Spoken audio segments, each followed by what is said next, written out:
Hello everyone, मैं आयुषी भार्गव मौर्य गुरु classes में आप सभी का बहुत बहुत स्वागत करती हूँ। जैसा कि आपको पता है, हमने लास्ट क्लासेस में बात करी थी सामाजिकरण की, सोशलाइजेशन की। उसके बाद उससे रिलेटेड हमने कुछ क्वेश्चंस भी सॉल्व किए जो कि आपके एग्जाम पर्सपेक्टिव से काफ़ी इंपॉर्टेंट है। आज हम शुरू करेंगे एक नया टॉपिक जो कि है child centred and progressive education, जिसमें से भी आपके कई इंपॉर्टेंट क्वेश्चंस बनते हैं। तो चलिए आइए शुरुआत करते हैं चाइल्ड सेंटर्ड और प्रोग्रेसिव एजुकेशन की।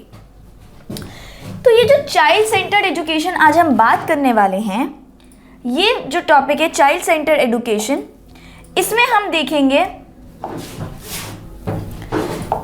नई नई चीजें कि कैसे पहले के टाइम में कैसी एजुकेशन थी, बाद के टाइम में एजुकेशन कैसी हुई। ठीक है, तो ये जो एजुकेशन है ये बोल रही child centred and progressive education, यानी ये बाल केंद्रित है और प्रगतिशील शिक्षा है। ठीक है, तो अब हम इसी के बारे में चर्चा करेंगे, इसी के बारे में बात करेंगे कि ये क्या होता है, ये क्यों स्टार्ट हुआ, इसमें और जो पहले से एजुकेशन चली आ रही है उन सब में क्या डिफरेंसेस है।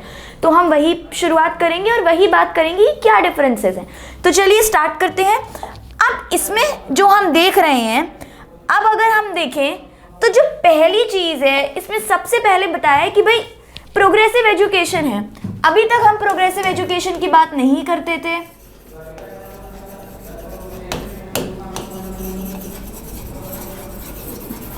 अभी तक जो बात होती थी वो होती थी ट्रेडिशनल टीचिंग की।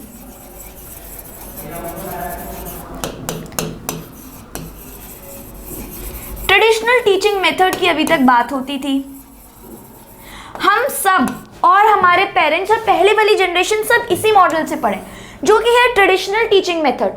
अब ट्रेडिशनल टीचिंग मेथड में क्या होता है, ठीक है, सामने एक फॉर एन एग्जाम्पल क्लास में एक टीचर आ गया, बच्चे सामने बैठे हैं, टीचर ने पढ़ाना शुरू किया, बच्चों ने पढ़ना, टीचर ने पढ़ाया और वो चले गए। उन्होंने बोर्ड पे लेक्चर वाइज पढ़ा के वो लोग चले गए। तो ये जो वाला टीचिंग मेथड है इसे कि हम कहते हैं ट्रेडिशनल टीचिंग मेथड, जिसमें अगर बच्चे ने होमवर्क नहीं किया या पढ़ाई नहीं करी तो टीचर ने उसे मार दिया या डांट दिया या क्लास के बाहर निकाल दिया। तो ये जो सारे तौर तरीके थे ये हमारी ट्रेडिशनल टीचिंग मेथड के थे कि भाई एक टीचर आ रहा है, वो सोच रहा है कि मुझे सब आता है और मेरा रिस्पॉन्सिबिलिटी है कि मैं बच्चे को सब सिखा दूं। ठीक, तो यहाँ पर क्या होता था कि बच्चे को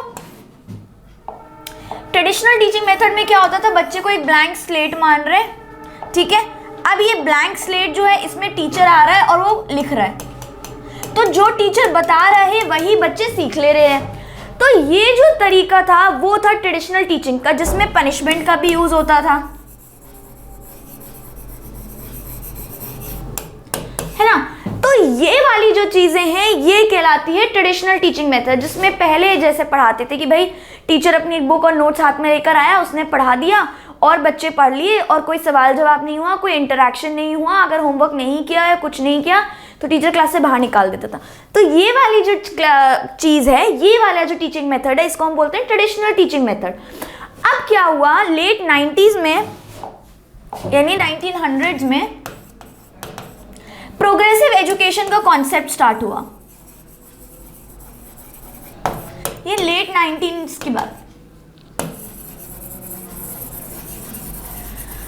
प्रोग्रेसिव एजुकेशन के लिए उन्होंने बात करना स्टार्ट किया। उसके लिए डिफरेंट जो एजुकेशनलिस्ट थे वो साथ में आए कि भाई हाँ, हमें प्रोग्रेसिव एजुकेशन चाहिए, हमें ये जो ट्रेडिशनल टीचिंग मेथड है ना, इससे बड़ी प्रॉब्लम है, ये हमें समझ नहीं आ रहा और ये बच्चों के लिए भी अच्छा नहीं है। ठीक है, तो हमें क्या चाहिए, अब हम ट्रेडिशनल एजुकेशन से अब हम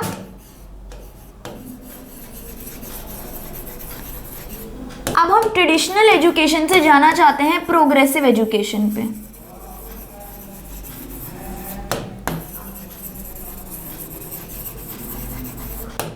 कहाँ जाना चाहते हैं, ट्रेडिशनल एजुकेशन से प्रोग्रेसिव एजुकेशन पे जाना चाहते हैं, क्योंकि ये जो ट्रेडिशनल टीचिंग मेथड था ये बच्चों के लिए ठीक नहीं था। तो उन्होंने बोला भाई हम प्रोग्रेसिव एजुकेशन शुरू करना चाहते हैं जो बच्चे के भले के लिए हो। अभी तक ये जो ट्रेडिशनल मेथड था ये टीचर सेंटर्ड था कि भाई इसमें टीचर का ज्यादा रोल था और बच्चों को कम रोल था। टीचर थे एक्टिव गिवर्स और बच्चे थे पैसिव रिसीवर्स, कि बस जो क्लास में टीचर्स आके बोलते जा रहे वो बच्चे सुनते जा रहे हैं और बच्चों का कोई रोल नहीं है उसमें। तो वो उन्होंने बात करी थी ट्रेडिशनल मॉडल में, जो कि वो बताते थे कि वो टीचर सेंटर्ड था, बच्चे के ऊपर इसमें फोकस नहीं था। तो अब इन्होंने बोला कि भाई प्रोग्रेसिव एजुकेशन स्टार्ट करते हैं जिसमें बच्चे के ऊपर फोकस हो, यानी जो चाइल्ड सेंटर्ड हो, यानी बाल केंद्रित हो, ठीक है। तो उन्होंने बोला कि हम ये स्टार्ट करते हैं। तो ये बेसिकली पीछे की कहानी है कि 1900 में, लेट 1900 में ये डिसाइड हुआ कि भाई ट्रेडिशनल वे ऑफ टीचिंग ठीक नहीं है बच्चों के लिए, उसमें बच्चा इतना सीख नहीं पाता है, हमें बच्चों को केंद्रित करके कुछ लाना चाहिए। फिर बात हुई प्रोग्रेसिव एजुकेशन की। फिर प्रोग्रेसिव एजुकेशन को सपोर्ट करने के लिए बहुत सारे एजुकेशनलिस्ट आए कि उन्होंने बोला कि चलो ठीक है, हम बताते हैं कैसे होना चाहिए, कि इसमें और इस पहले वाले जो एजुकेशन सिस्टम है और अब जो एजुकेशन सिस्टम है उसमें क्या क्या चेंजेस होने चाहिए, ठीक है भाई। तो ये बात शुरू हुई। अब ये स्टार्ट कैसे हुआ ये देखते हैं। Started as a movement against strict and traditional ways, ठीक है, यानी सख्त और पारंपरिक तरीकों के खिलाफ एक आंदोलन के रूप में शुरू हुआ। भाई जो ट्रेडिशनल टीचिंग मेथड था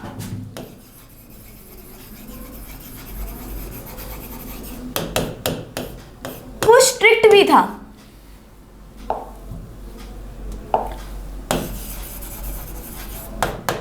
स्ट्रिक्ट कैसे था, क्योंकि वो पनिशमेंट देता था। अगर बच्चे ने होमवर्क नहीं किया या बच्चे ने क्लास में कोई गलती कर दी तो उसको क्लास से बाहर निकाल दो या डांट दो। तो ये क्या था कि ट्रेडिशनल मेथड को स्ट्रिक्ट मेथड बोला गया और बोला गया कि ये पनिशमेंट भी इसमें इन्वॉल्व होता था। तो ये बता रहे हैं कि भाई ट्रेडिशनल वेज कि टीचर क्लास में आया, उसने पढ़ाया और वो चला गया, तो कोई इंटरैक्शन नहीं हुआ, कोई इंटरेस्टिंग सी चीज़ क्लास में, कोई डिस्कशन नहीं हुआ, कुछ नहीं हुआ। तो इन्होंने बोला कि भाई यही ट्रेडिशनल वेज है और यही स्ट्रिक्ट वेज है। इसी के खिलाफ जो एजुकेशनलिस्ट थे उन्होंने प्रोटेस्ट किया, उन्होंने बोला कि नहीं, ये सही तरीका नहीं है, हम सही तरीके से पढ़ाना चाहते हैं जो बाल केंद्रित हो, जो चाइल्ड सेंटर्ड हो, ठीक है। वो इसलिए शुरू हुआ। अब आता है against the idea that treated children as empty vessels and teachers would fill them. अब भाई इस विचार के खिलाफ थे प्रोग्रेसिव एजुकेशन कि बच्चों को खाली बर्तन समझकर शिक्षक उन्हें भर देंगे। तो पहले के जमाने में क्या होता था भाई,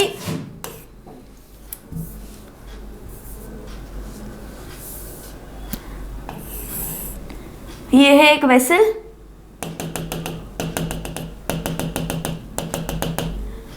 ये है टीचर,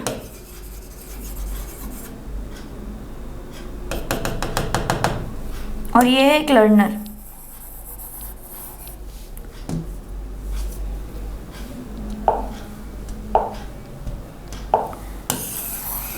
ठीक है।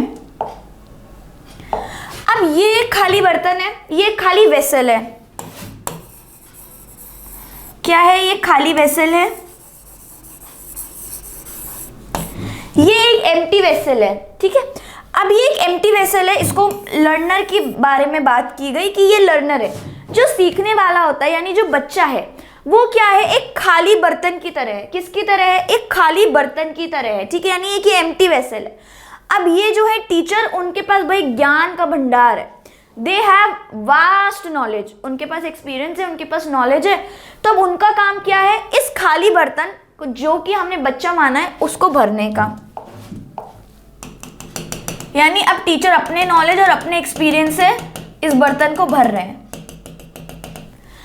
तो अब यानी बर्तन भर गया, यानी टीचर ने एक्सपीरियंस और नॉलेज शेयर किया, तो ये जो लर्नर था वो अब उनका वेसल जिसको खाली बर्तन माना गया था वो भर दिया। तो वो इस आइडिया के सख्त खिलाफ थे कि भाई बच्चा एक खाली बर्तन नहीं है, और ये काम सिर्फ शिक्षक का नहीं है कि वो आए और उस खाली बर्तन को भर के चले जाए।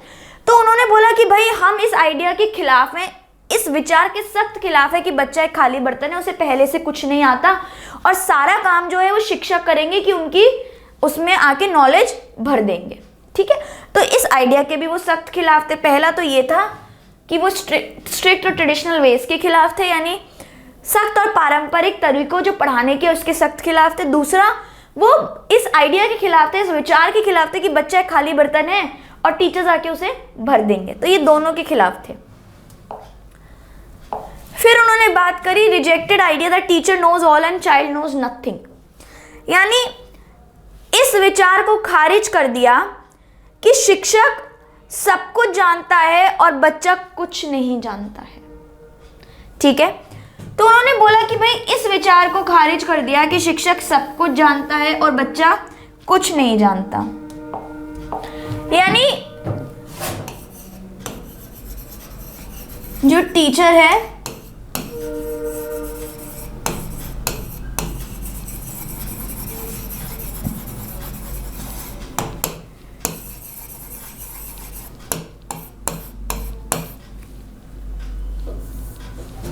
ठीक है, अब उन्होंने क्या बात करी, उन्होंने बोला कि भाई टीचर है, क्योंकि उनके पास एक्सपीरियंस है, उनके पास नॉलेज है, तो वही सब कुछ जानते हैं और सारा नॉलेज उन्हीं के पास है। और जो बच्चे को, जैसे उन्होंने बताया कि भाई वो एम्प्टी वेसल्स है, यानी खाली बर्तन है, तो बच्चे को कोई नॉलेज नहीं, यानी बच्चे को कुछ भी नहीं पता है। चाइल्ड नोज नथिंग, उन्होंने ये बात करी। ठीक है, तो उन्होंने इस आइडिया को भी, इस विचार को भी खारिज कर दिया कि बच्चे को कुछ नहीं आता है और जो आता है वो सिर्फ शिक्षक को ही आता है।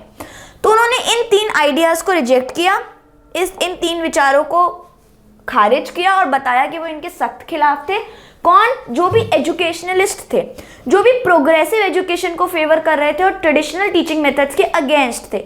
उन्होंने बताया कि ये सब चीज़ें ठीक नहीं है, यानी सख्त और पारंपरिक तरीकों से पढ़ाना, क्योंकि उसमें पनिशमेंट होता है, बच्चे में डर पैदा हो जाता है।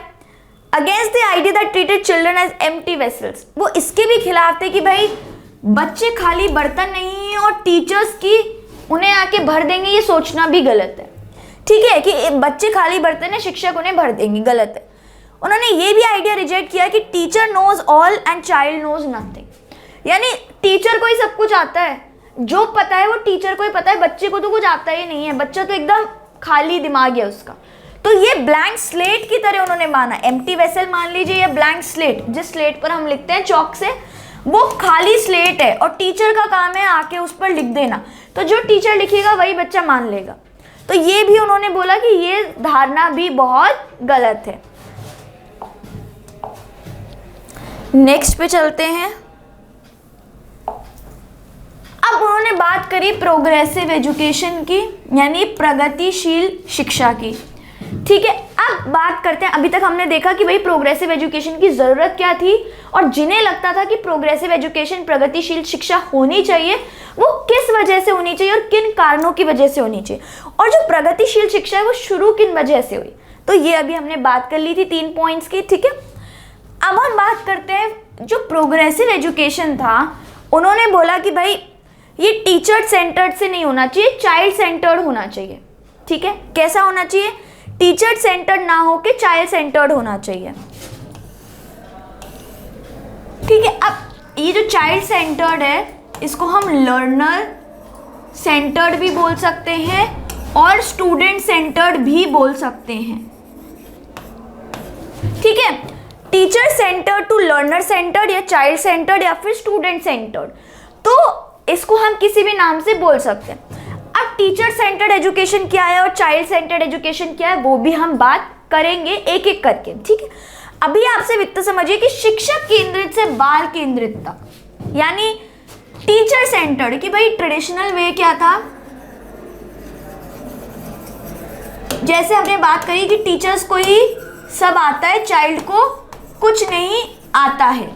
टीचर आएगा क्लास में, बच्चा एम्प्टी वेसल है, खाली बर्तन है, और पढ़ा के उन्हें चला जाएगा। ठीक है, तो टीचर सेंटर्ड, जो आपका टीचर सेंटर्ड है वो क्या होता है बेसिकली, जैसे मान लीजिए ये टीचर है,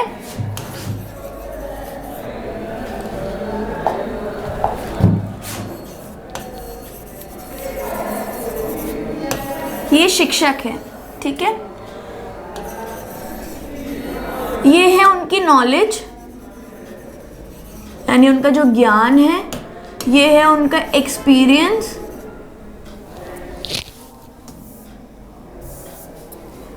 दोबारा देखते हैं, ये है एक टीचर। ठीक है,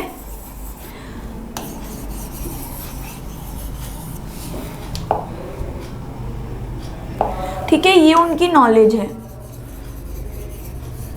यानी उनका ज्ञान है, और ये उनका जो एक्सपीरियंस है। ठीक है, अब ये टीचर का है एक्सपीरियंस, ठीक है। अब टीचर का एक्सपीरियंस था, यहां पे नॉलेज और यहां पे एक्सपीरियंस, ठीक है। तो ये टीचर के पास है। अब टीचर क्या कर रहा है, ये बच्चे हैं, इन सबको अपना ज्ञान दे रहा है, चाहे ये बच्चा सो ही रहा हो, इसको खराटे आ रहे हैं, इसको नींद आ रही है, ठीक है। तो क्या है, ये टीचर के पास क्या है, एक्सपीरियंस है और नॉलेज है, ठीक है। अब टीचर क्या कर रहा है, यहाँ पे बच्चों को ज्ञान दे रहा है। तो टीचर क्या हुआ, सेंटर हुआ, यानी टीचर सेंटर्ड था। जो ट्रेडिशनल वे था, जो ट्रेडिशनल वे था वो कैसा था, टीचर सेंटर्ड था, कि भाई टीचर बीच का सेंटर्ड है, बच्चे ये सब है और बच्चों को वो ज्ञान दे रहे हैं। तो अपना नॉलेज, अपना एक्सपीरियंस टीचर बच्चों के साथ शेयर कर रहे हैं, इसीलिए बोला इसको टीचर सेंटर्ड है। लेकिन होना कैसे चाहिए, होना चाहिए एजुकेशन सेंटर्ड, कि भाई बच्चा बीच में बैठा है, टीचर उसके आसपास बैठा है और वैसे। तो ये कॉन्सेप्ट जो था, ये मैं आपको बताऊं,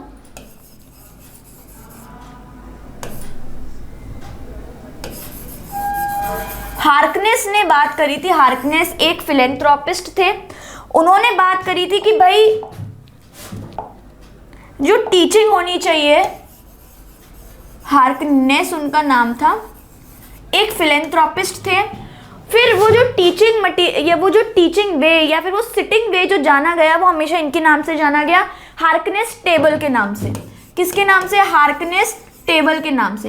उन्होंने बोला कि भैया क्या होना चाहिए, एक यहाँ पे बीच में टेबल होना चाहिए, ये टीचर है और ये बाकी सब यहाँ पे स्टूडेंट बैठे हैं,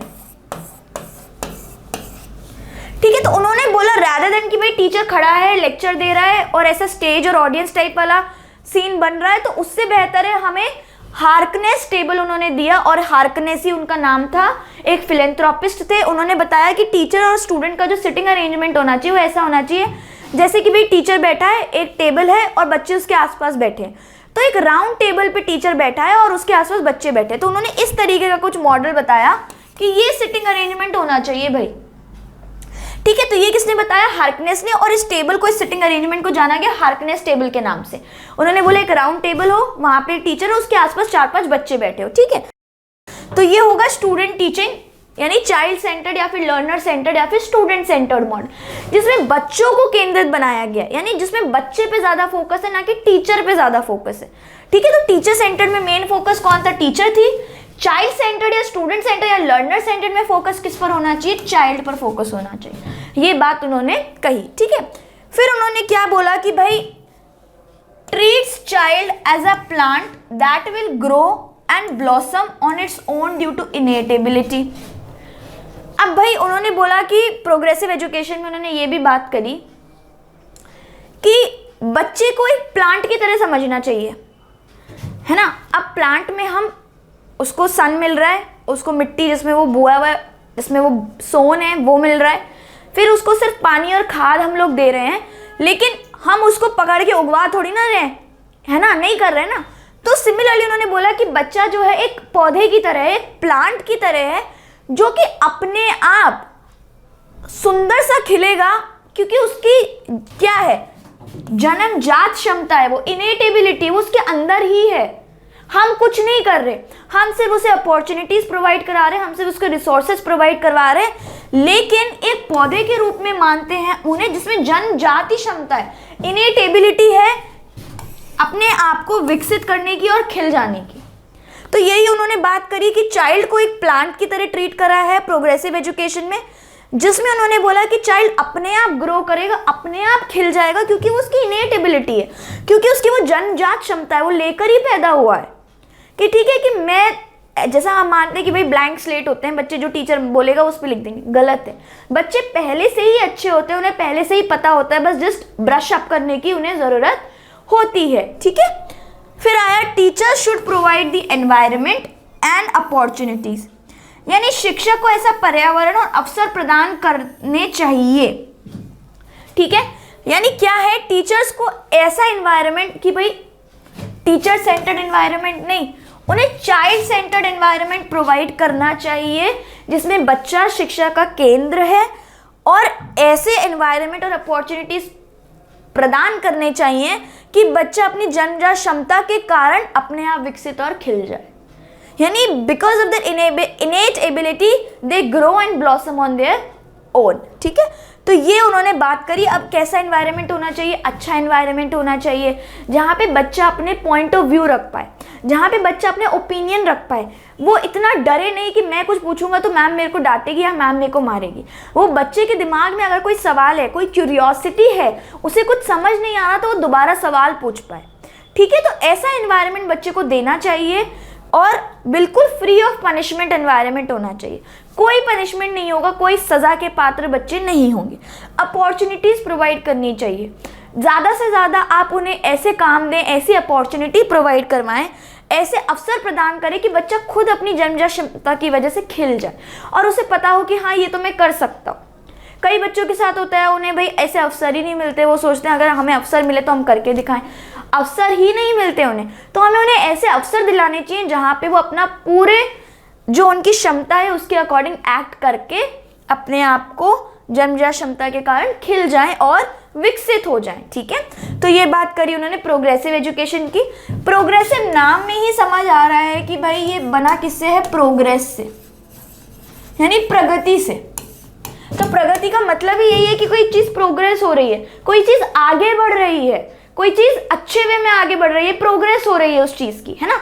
हम बोलते हैं ना हमारे काम की प्रोग्रेस हो रही है, मैंने इतना काम कर लिया, इतना चल रहा है। ठीक है, जैसे आप रोड पर भी देखते होंगे जेडीए में लिखा होता है वर्क इज इन प्रोग्रेस, मतलब काम चल रहा है अभी, है ना। तो ऐसे प्रोग्रेसिव जो वर्ड है वो प्रोग्रेस से है, जिसका मतलब चल रहा है, आगे बढ़ रहा है, अच्छा हो रहा है ना। तो प्रोग्रेस यहीं से आया है। ठीक है, अब आगे चलते हैं।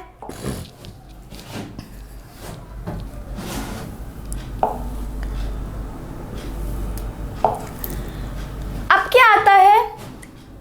Children are creative, curious, inherently good, rejecting the old idea. अब उन्होंने क्या बोला कि भाई बच्चे कैसे होते हैं? रचनात्मक होते हैं, जिज्ञासु होते हैं, स्वाभाविक रूप से अच्छे होते हैं। ठीक है, यहाँ तक उन्होंने बात करी। उन्होंने बोला कि भाई बच्चे कैसे होते हैं? बच्चे जन्म से ही बहुत अच्छे होते हैं, बहुत ही क्रिएटिव होते हैं, यानी बहुत ही रचनात्मक होते हैं, बहुत ही क्यूरियस, बहुत ही जिज्ञासु होते हैं। आपने देखा होगा जो छोटा बच्चा होता है जब वो अर्ली चाइल्डहुड में होता है, यानी 3 से 6 वर्ष की उम्र में, वो बहुत ही क्यूरियोसिटी होती है उसके अंदर, बहुत ही सवाल पूछता है वो। जैसे ये स्काई, जो आसमान है वो नीला क्यों है, पेड़ हरे क्यों हैं? तो बच्चा पैदा होते ही पैदाइशी से ही वो क्यूरियोसिटी होती है उसके अंदर। ठीक है, तो ऐसा कुछ नहीं है कि टीचर को ही सब कुछ आता है, चाइल्ड नोज नथिंग। ठीक है, वो क्रिएटिव भी होते हैं और सुंदर सुंदर ड्राइंग बनाएंगे पैदा होते ही, है ना। जैसे जब बच्चा 3 से 6 हो तो ऐसे ऐसे करके पेड़ बनाएंगे, ऐसे चिड़िया बनाएंगे, घर बनाएंगे। तो बच्चे शुरू से ही बहुत क्रिएटिव होते हैं, क्यूरियस होते हैं, इनहेरेंटली गुड, यानी स्वाभाविक रूप से ही वो अच्छे होते हैं। कोई बच्चा बुरा नहीं होता पैदा होते, सब बच्चे स्वाभाविक रूप से ही अच्छे होते हैं। ये इन्होंने प्रोग्रेसिव एजुकेशन में माना कि हम बच्चे को ऐसा नहीं मान सकते कि वो बुरा है, जो कि ओल्ड आइडिया कहता है। और उन्होंने प्रोग्रेसिव एजुकेशन वालों ने रिजेक्ट कर दिया ओल्ड आइडिया, जो कहता था कि बच्चे को कुछ नहीं आता और बच्चे बहुत शरारती और इविल होते हैं, यानी बुरे और शरारती होते हैं, तो उन्हें सब कुछ टीचर ही सिखाती है। तो ये वाला जो आइडिया था, ये जो पुराने विचार थे, उनको अस्वीकार किया किसने? प्रोग्रेसिव एजुकेशन वालों ने, यानी एजुकेशनलिस्ट ने, जो प्रोग्रेसिव एजुकेशन यानी प्रगतिशील एजुकेशन को सपोर्ट कर रहे थे उन्होंने। ठीक है, तो अब उन्होंने क्या बोला कि भाई कैसा एनवायरनमेंट होना चाहिए? एनवायरनमेंट होना चाहिए फ्री ऑफ पनिशमेंट, यानी ऐसा वातावरण हो, यानी ऐसा वातावरण हो जो सजा से मुक्त हो। यानी अगर बच्चा कई बार क्या होता है, अगर आप उसे क्लास में पनिश करेंगे तो बच्चा डर जाएगा, है ना। यानी सजा अगर उसे क्लास में देंगे सबके सामने तो बच्चा डर जाएगा। हो सकता है वो आपकी क्लास में कल आए ना, हो सकता है वो आप उसके लिए हमेशा के लिए जैसे ही वो आपको देख के डरने लगे। तो इसमें क्या होता है कि बच्चे को ऐसा वातावरण देना है जो सजा से मुक्त हो, क्योंकि अगर हम पनिशमेंट देते हैं तो बच्चा में डर पैदा होता है, उसकी जो क्यूरियोसिटी है, जो क्रिएटिविटी है, जो इनहेरेंटली गुड उसका स्वभाव है, वो दब जाता है। और बाहर क्या आता है? बाहर सिर्फ आता है डर, यानी फियर, ये फियर वाला एनवायरनमेंट हमें बच्चों को नहीं देना है, हमें बच्चों को इससे दूर रखना है। ऐसा एनवायरनमेंट उन्हें नहीं देना है जहाँ पे उनकी जो क्रिएटिविटी है, यानी जो रचना है उनकी, और जो क्यूरियस नेचर है उनका, यानी जो जिज्ञासु नेचर है उनका, इनहेरेंटली गुड, और जो स्वाभाविक रूप से वो अच्छे हैं, वो दब जाए। और सबसे ऊपर क्या आ जाए? डर आ जाए, फियर आ जाए। तो हमें ऐसा एनवायरनमेंट नहीं देना जहाँ पे हम बच्चे को डरा रहे हैं, बच्चे को पनिश कर रहे हैं, बच्चे को डांट रहे हैं, मार रहे हैं, क्लास से बाहर निकाल रहे हैं। तो वो प्रोग्रेसिव एजुकेशन भी सख्त इसके खिलाफ थे। बच्चे को हमें कैसा एनवायरनमेंट देना चाहिए? प्यार का, केयर का, कि हाँ भाई हम आपकी बात समझ रहे हैं, हम आपके पर्सपेक्टिव को समझ रहे हैं, हम आपके पॉइंट ऑफ व्यू को समझ रहे हैं। हमें उन्हें वैसा वातावरण देना चाहिए, ना कि डर का वातावरण देना चाहिए। ऐसा एनवायरनमेंट देना चाहिए जो कि फ्री ऑफ पनिशमेंट हो, जिसमें सिर्फ लव हो, प्यार हो, केयर हो, लव हो, केयर हो, एक्सेप्टेंस हो, उनके बारे में भी एक्सेप्टेंस हो, और उनके पॉइंट ऑफ व्यू के बारे में भी एक्सेप्टेंस हो, कि उनका भी जो नज़रिया है, हाँ भाई वो सही है।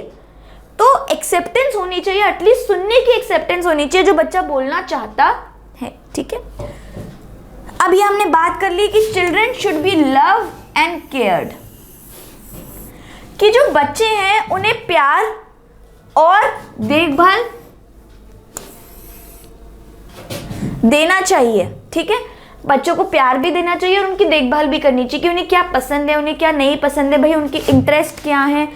अब जैसे कोई बच्चा है वो पढ़ना नहीं चाहता, ठीक है, लेकिन बुक से नहीं पढ़ना चाहता, लेकिन अगर उसे कोई अच्छे वीडियोस दिखाओ तो वो उससे बहुत जल्दी पढ़ना चाहता है।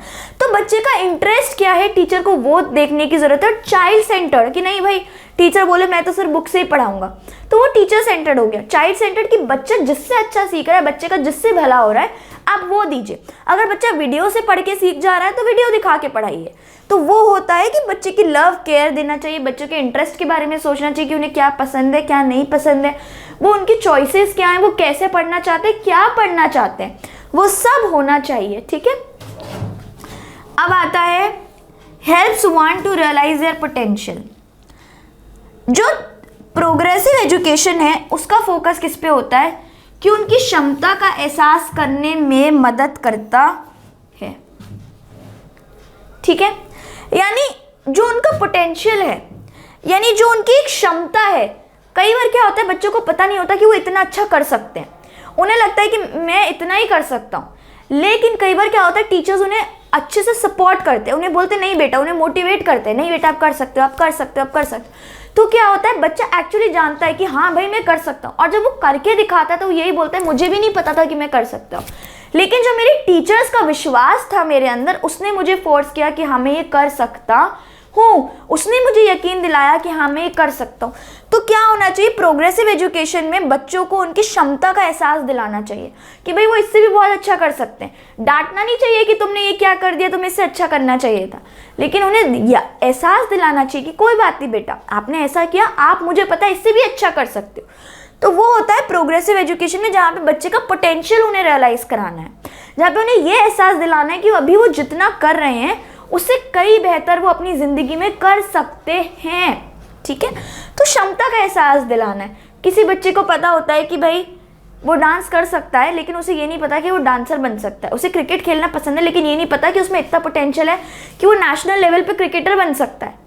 ठीक है, जैसे आज विराट कोहली है, सानिया मिर्ज़ा है, तो इन सब की अगर हम एग्जाम्पल ले तो क्या है, मैरी कॉम है, तो इन्हें कभी ना कभी किसी ने तो बताया होगा, इन्हें पता होगा कि हमें ये करना अच्छा लगता है, लेकिन कभी ना कभी किसी ने तो बताया होगा, उन्हें ऐसे रिसोर्सेज मिले, ऐसी अपॉर्चुनिटीज़ मिली, ऐसे अवसर मिले कि उन्हें अपना पोटेंशियल निखारने का मौका मिला, उन्हें अपनी पोटेंशियल, उन्हें अपनी क्षमता देखने का मौका मिला कि हाँ भाई मुझे पता है मैं क्रिकेट तो अच्छा खेलता हूँ, लेकिन इतना अच्छा खेलता हूँ कि मैं नेशनल लेवल पे खेल सकता हूँ, ये मुझे नहीं पता था। ये उनके कोच ने बताया होगा, उन्हें प्रैक्टिस कराई होगी, उनके घर वालों ने रियलाइज़ करवाया होगा।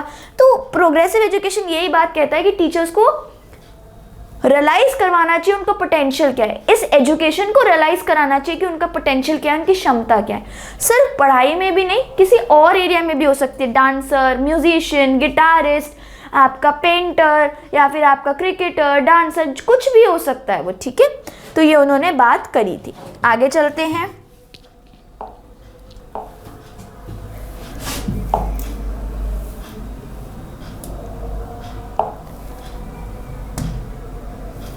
ठीक है। अब रुसेल थे, इनका नाम था ब्रेंटर रुसेल। इन्होंने दिया था गोल ऑफ एजुकेशन कि भाई एजुकेशन जो शिक्षा है उसका लक्ष्य क्या होना चाहिए, उसके बारे में इन्होंने बात करी थी। ये भी बहुत अच्छे एजुकेशनिस्ट थे, इन्होंने भी बहुत सारी चीज़ बताई थी। लेकिन इनका जो गोल ऑफ एजुकेशन था वो इन्होंने बताया कि भाई हमें एक बच्चे को ऐसे देखना चाहिए जैसे एक माली पौधे को देखता है। पौधा क्या होता है, जो छोटा पेड़ होता है उसको हम पौधा बोलते हैं। तो उन्होंने बोला we regard a child as a gardener regards a young tree.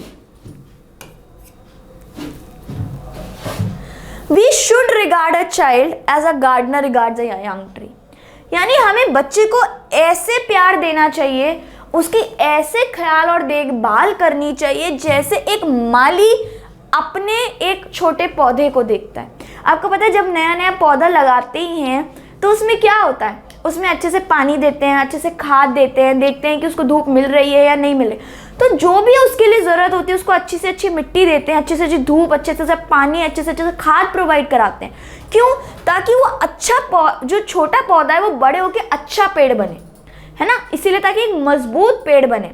इसीलिए उन्होंने कहा कि हमें बच्चे को भी एक ऐसे ही देखभाल करनी चाहिए जैसे एक माली अपने पौधे की करता है, कि बच्चे को पता है, जैसे पौधे को पता होता है उसे उगना है और उसे बड़े हो जाना है, कोई उसको उसमें बताता नहीं है क्या करना है, सिर्फ रिसोर्सेज प्रोवाइड करते। ऐसे ही उन्होंने बोला कि बच्चे को भी सब पता है कि उसे क्या करना है, बस उसे सही अवसर, सही रिसोर्सेज और अपॉर्चुनिटीज़ देने की ज़रूरत है, और वो ऐसे ही ब्लॉसम करेगा जैसे एक अच्छा सुंदर पेड़ बड़े होके करता है। बच्चा भी अपनी इनेट एबिलिटी यानी जन्मजात क्षमता की वजह से ऐसे ही सुंदर निखरेगा, बस उसे ख्याल रखने की ज़रूरत है जैसा माली प्यार से देखभाल करता है, वैसे ही हमें भी बच्चे की प्यार से ऐसे देखभाल करनी है। उन्होंने ये बात कही थी कि हमारा गोल ऑफ एजुकेशन यही होना चाहिए कि बच्चे को ऐसे प्यार दें कि बच्चा जैसे एक माली छोटे पौधे को देता है, वैसे ही हमें एक बच्चे को ऐसे ही प्यार देना है ताकि वो अपने बेस्ट पोटेंशियल पर आ पाए। ठीक है, नेक्स्ट पे चलते हैं।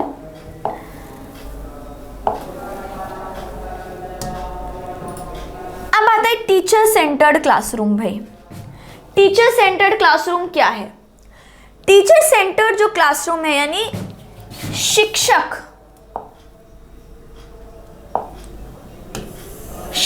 केंद्रित कक्षा। अब उन्होंने बोला कि भाई टीचर क्या है, सेंटर ऑफ नॉलेज है।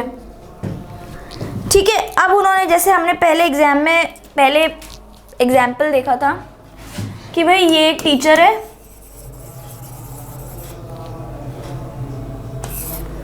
और एक ये खाली बर्तन है।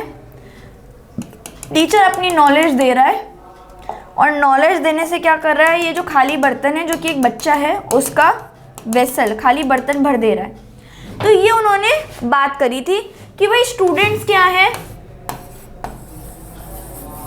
लर्नर्स या चिल्ड्रन क्या है, एम्प्टी वेसल है यानी खाली बर्तन है, और खाली बर्तन है। और टीचर क्या है, सेंटर ऑफ नॉलेज, इनके पास क्या है, बहुत नॉलेज है और बहुत एक्सपीरियंस भी है। तो इन्होंने क्या बोला कि जो टीचर है उसके पास नॉलेज भी काफ़ी है और एक्सपीरियंस भी काफ़ी है, तो वो क्या है, सेंटर ऑफ नॉलेज है, यानी सेंटर्ड हुआ, टीचर सेंटर्ड। शिक्षक जो है वो ज्ञान का केंद्र है और स्टूडेंट्स क्या है, एम्प्टी वेसल है, यानी लर्नर्स बच्चे जो भी वो सब खाली बर्तन है जो कि टीचर्स अपने नॉलेज और अपने ज्ञान से उनका खाली बर्तन भर दे रहा है। इसीलिए हमने इसमें ये भी बात करी थी कि कैसा होना चाहिए, ऐसा नहीं कि टीचर क्लास के सामने खड़ा है बच्चों को पढ़ा रहा है, तो वो क्या है, वो टीचर सेंटर्ड हो गया। ठीक है, तो उसमें एक जिनके हमने पहले डिस्कस किया था हार्कनेस टेबल की, ऐसा होना चाहिए कि एक राउंड टेबल होनी चाहिए, यहाँ पे टीचर बैठा और यहाँ पे उसके पास में सारे बच्चे 4-5 बच्चे बैठे हैं। तो इसलिए उन्होंने बोला कि ऐसा नहीं होना चाहिए कि टीचर ही क्लास को लीड कर रहा है, यानी कक्षा का नेतृत्व वो सिर्फ टीचर ही करता है, ऐसा नहीं होना चाहिए, बराबर होना चाहिए। टीचर सेंटर्ड नहीं, स्टूडेंट सेंटर्ड की हमें बात करनी चाहिए। तो यही उन्होंने बताया कि भाई ऐसा सेटअप नहीं होना चाहिए जहाँ पे टीचर आ रहा है, लेक्चर दे रहा है और चला जा रहा है, और बच्चे को समझ आया तो ठीक, समझ नहीं आया तो ठीक, बच्चे के मन में कोई सवाल थे पूछे तो ठीक, नहीं पूछे तो ठीक, तो वो वाला जो टीचर सेंटर्ड क्लासरूम था वो नहीं होना चाहिए। अब टीचर सेंटर्ड कैसे होता है, जैसे ये टीचर है,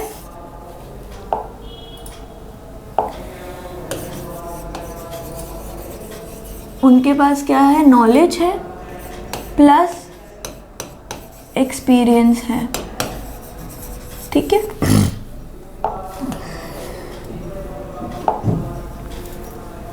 अब ये सब क्या है,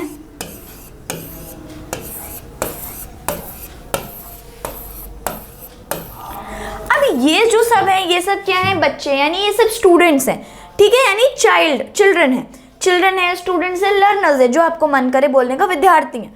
ये एक टीचर है और इनके पास है खूब सारा नॉलेज और इनके पास है खूब सारा एक्सपीरियंस। तो अब टीचर सेंटर्ड क्लासरूम में होगा, क्या होगा, टीचर है, टीचर बोल रहा है और ये सब बच्चों के पास जा रहा है, जो वो बोल रहे हैं, तो ये सारा नॉलेज बच्चों के पास जा रहा है। तो ये क्या हुआ, ये टीचर, बच्चे बहुत सारे हैं, ये टीचर सेंटर्ड हुआ।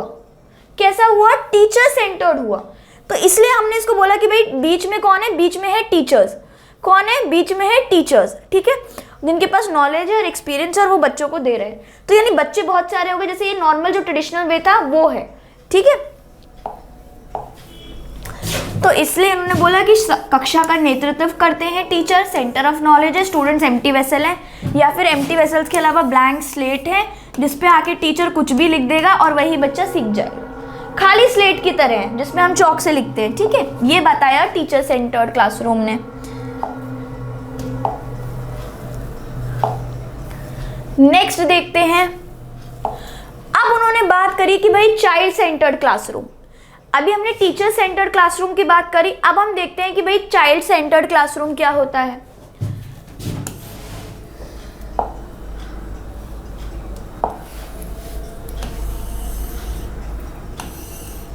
यानी जो चाइल्ड सेंटर्ड क्लासरूम है, यानी जो बालक केंद्रित शिक्षा है, अभी तक टीचर सेंटर्ड था यानी शिक्षक केंद्रित था, अब हमें बाल केंद्रित दिखाना है। तो वो क्या होगा वो देखते हैं।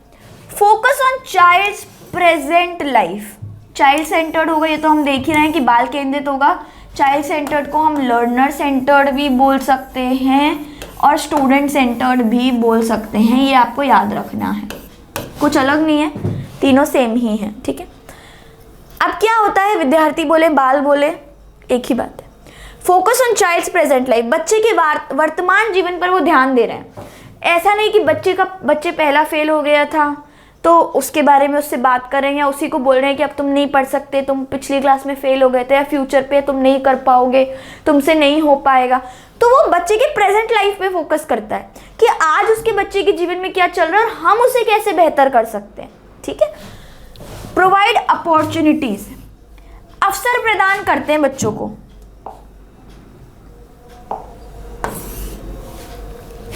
क्या प्रदान कर रहे हैं, अवसर प्रोवाइड कर रहे हैं, और ऐसे अवसर प्रोवाइड कर रहे हैं जिसमें बच्चा निखर कर आए, ठीक है। जैसे अब अगर बच्चा कोई स्पोर्ट्स खेलना चाहता है तो उस बच्चे को स्पोर्ट्स के लिए प्लेग्राउंड प्रोवाइड कर रहे हैं, उसके लिए इक्विपमेंट्स प्रोवाइड करवा रहे हैं। ऐसा नहीं कह रहे कि स्पोर्ट्स करके तुम क्या करोगे, खेल कूद करके कौन सा तुम सचिन तेंदुलकर बन जाओगे, ऐसे उसको डीमोटिवेट नहीं कर रहे, उसके लिए रिसोर्सेज प्रोवाइड करवा रहे हैं, उसको अपॉर्चुनिटीज दिलवा रहे हैं। तो ये हो जाएगा कि भाई उसको सही तरीके से अवसर प्रदान कर रहे हैं। ऐसा नहीं कि सिर्फ तुम पढ़ाई पढ़ाई पढ़ाई, जहाँ बच्चे की रुचि है, जहाँ बच्चे का इंटरेस्ट है, जो बच्चा जिसमें इंटरेस्टेड है उसके हिसाब से बच्चे को अपॉर्चुनिटीज प्रोवाइड करवा रहे हैं। तो ये किसका पार्ट है, जो बाल केंद्रित शिक्षा है, ठीक है।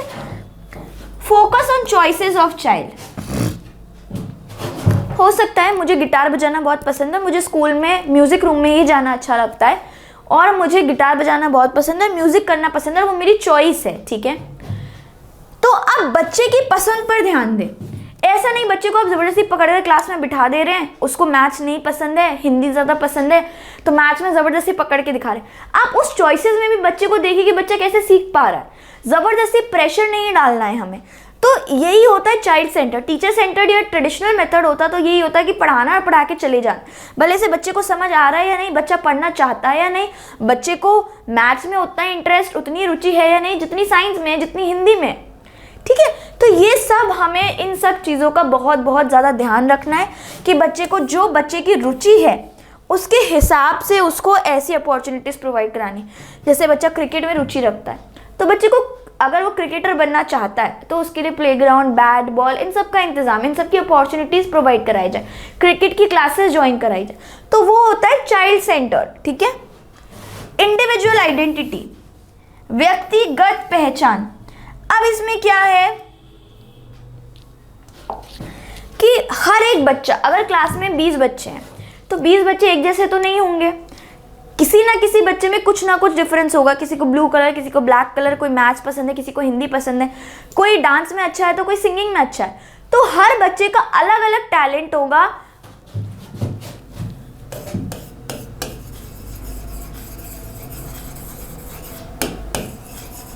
एक बच्चा जो है वो एक इंडिविजुअल है जिसकी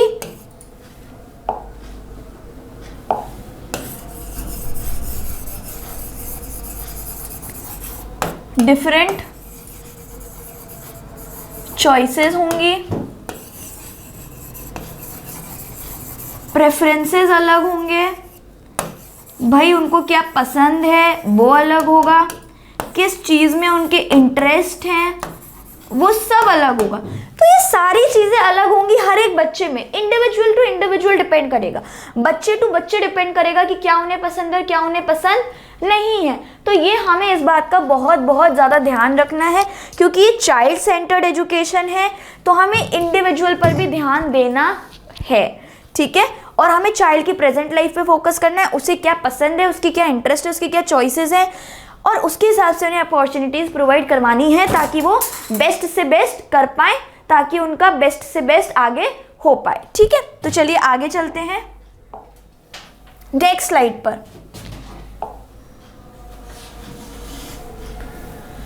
अब अगर हम नेक्स्ट स्लाइड की बात करें तो नेक्स्ट स्लाइड में क्या हो रहा है, नेक्स्ट स्लाइड में हम प्रोग्रेसिव एजुकेशन चाइल्ड सेंटर्ड की ही बात कर रहे हैं। चाइल्ड सेंटर्ड में क्या हो रहा है, जो लर्निंग हो रही है वो कैसे हो रही है, प्रैक्टिकल एक्सपीरियंसेस से हो रही है। कैसे हो रही है, प्रैक्टिकल एक्सपीरियंसेस से हो रही है, यानी डूइंग से हो रही है। कैसे हो रही है लर्निंग जो हो रही है यहाँ पे, ठीक है, जो लर्निंग हो रही है वो कैसे हो रही है, प्रैक्टिकल एक्सपीरियंसेस से हो रही है, यानी डूइंग से हो रही है। ठीक है। तो हमें कोई चीज़ ऐसा नहीं है जैसे ट्रेडिशनल टीचिंग मेथड्स में क्या होता है कि भाई आए, आपने पढ़ाया और आप चले गए, बच्चे के मन में कोई सवाल थे या वो कुछ पूछना चाह रहा था, वो कुछ भी नहीं था। ठीक है। अब बच्चे को आप सिखा रहे हो कि ऐसे करने से ऐसे होता है। ठीक है। अगर आप इस तार को इस तार से जोड़ेंगे, प्लस टर्मिनल को नेगेटिव टर्मिनल से जोड़ेंगे तो बल्ब जलेगा, बीच में बैटरी होनी चाहिए, ऐसे करके आप सिखाएंगे तो बच्चा समझेगा, रादर देन जस्ट एक्सप्लेनिंग। सिर्फ उसको ये बता देने से कि ठीक है plus minus positive negative terminal को जोड़ दो, बीच में बल्ब लगा दो, 2 तार लगा दो तो बल्ब जल जाएगा। आप उसे एक्चुअली करके दिखाएंगे तो उसे ज़्यादा समझ आएगा। जैसे अगर कोई, जैसे हम बात करते हैं कि भाई एसिड्स और बेसिस की बात करते हैं, साइंस में एसिड्स और बेसिस की बात करते हैं, तो एसिड्स लिटमस पेपर को कौन सा टर्न करता है, या फिर आपका बेस कौन होता है, एसिड कौन होता है। तो जो आपका नींबू का रस है वो एसिड है या वो बेस है, जो आपका विनेगर है वो एसिड है या बेस है। तो उसमें अगर आप लिटमस पेपर डुबो के बच्चे को दिखाएंगे, बच्चे के साथ एक्सपेरिमेंट करेंगे तो उसे समझ आएगा कि हाँ ये ऐसा होता है ना। तो ये वाली चीज़ें हैं कि बच्चे को सिर्फ प्रैक्टिकल एक्सपीरियंसेस से वो ज़्यादा सीख पाता है, और यही मेन फोकस था प्रोग्रेसिव एजुकेशन का, कि आप बच्चे को पढ़ाएं, बच्चे को सिखाएं, लेकिन कैसे सिखाएं, प्रैक्टिकल एक्सपीरियंसेस से सिखाएं। बच्चा करके सीखे, यानी डूइंग से सीखे। ऐसा नहीं कि आपने बच्चे को थ्योरी पढ़ा दी, हाँ ये ऐसे होता है, हाँ ये ऐसे होता है, आप चले गए, वैसे बच्चा ज़्यादा टाइम तक याद नहीं कर पाएगा। लेकिन अगर वो सीख रहा है प्रैक्टिकल एक्सपीरियंसेस से और डूइंग करने से, यानी करने से वो सीख रहा है, करके व्यवहारिक अनुभवों से सीखना, यानी करके वो सीख रहा है कि भाई हाँ ये चीज़ ऐसे होती है, ये चीज़ ऐसे होती है, तो उसे समझ आएगा कि हाँ इस चीज़ में ऐसा है। ठीक है। तो ये चीज़ का हमें बहुत बहुत ज़्यादा ध्यान रखना है कि जो फोकस है वो प्रैक्टिकल एक्सपीरियंसेस पे होना चाहिए। ठीक है, कि प्रैक्टिकल ज़्यादा से ज़्यादा उसे दिखाया जाए, ज़्यादा से ज़्यादा उसे बताया जाए कि देखो ये चीज़ ऐसे करके ऐसे होती है। ठीक है। तो ये वाली चीज़ें हैं जिस पे हमें बहुत ध्यान रखना है। अब जैसे साइंस में आप बच्चों को पढ़ा रहे हैं फ्लोरा और फौना, यानी पेड़ और जानवर। ठीक है। तो आप उसे दिखाइए कि ठीक है ये देखो पेड़ है, ये देखो जानवर है, इन्हें फ्लोरा कहते हैं, इन्हें फौना कहते हैं। तो उससे बच्चा ज़्यादा अच्छे से सीखता है, जो वो देखता है, जो वो करता है। प्रैक्टिकल एक्सपीरियंस, एक्सपोजर दीजिए ज़्यादा से ज़्यादा। अगर आप किसी के सिम्टम्स पढ़ा रहे हैं साइकोलॉजी में किसी डिसऑर्डर के, तो उसका उन्हें प्रैक्टिकल एक्सपोजर दिखाइए, उन्हें ऐसे क्लाइंट से मिलवाइए, तो बच्चा उससे ज़्यादा वो सीखेगा वो चीज़। ठीक है, अब आता है सेकेंड पॉइंट, जो कि है इंक्लूसिव एजुकेशन से, यानी समावेशी शिक्षा से। इंक्लूसिव एजुकेशन कहता है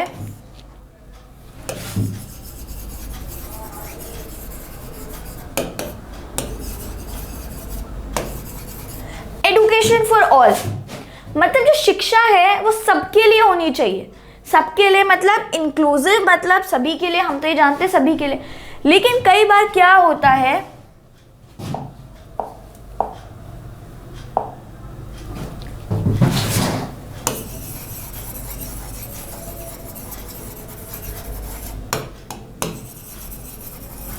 जो डिफरेंटली एबल्ड बच्चे होते हैं, ठीक है, इसको पहले मेंटली रिटार्डेड बच्चे भी बोलते थे, लेकिन अब वो हम टर्म यूज नहीं करते हैं, हम बोलते हैं डिफरेंटली एबल्ड, यानी उनके पास और बहुत दूसरी तरीके से वो सक्षम है। हो सकता है पढ़ने में सक्षम ना हो, लेकिन और बाकी चीज़ों में वो बहुत ज़्यादा सक्षम है, इसीलिए हम उन्हें बोलते हैं डिफरेंटली एबल्ड। तो अब इंक्लूसिव एजुकेशन में उन्होंने बोला कि एजुकेशन सिर्फ उन्हीं लोगों के लिए नहीं होनी चाहिए जिनका जो IQ है वो ठीक है, या जो बुद्धिमान है, या जिनके पास बुद्धि है। Inclusive education, education for all, यानी सबके लिए एजुकेशन होनी चाहिए। जो डिफरेंटली एबल्ड भी हैं, जैसे इसमें आ जाते हैं आपके ऑटिस्टिक बच्चे,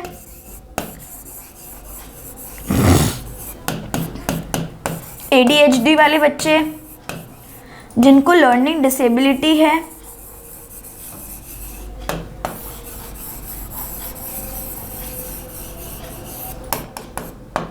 तो लर्निंग डिसेबिलिटी हो, ADHD हो, ऑटिस्टिक हो, ये जो भी सारी चीज़ें, ये सारे आना चाहिए कि भाई उनको ऐसा नहीं हो कि उनके लिए अलग स्कूल हो, उनको नॉर्मल स्कूल में नहीं डाल सकते।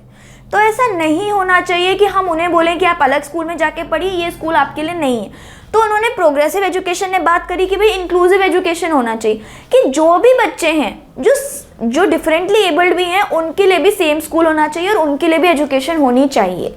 ठीक है, तो इसीलिए हम बोलते हैं इंक्लूसिव एजुकेशन, कि इंक्लूसिव यानी समावेशी, सबको इंक्लूड करके। इंक्लूसिव वर्ड कहाँ से है? इंक्लूड से,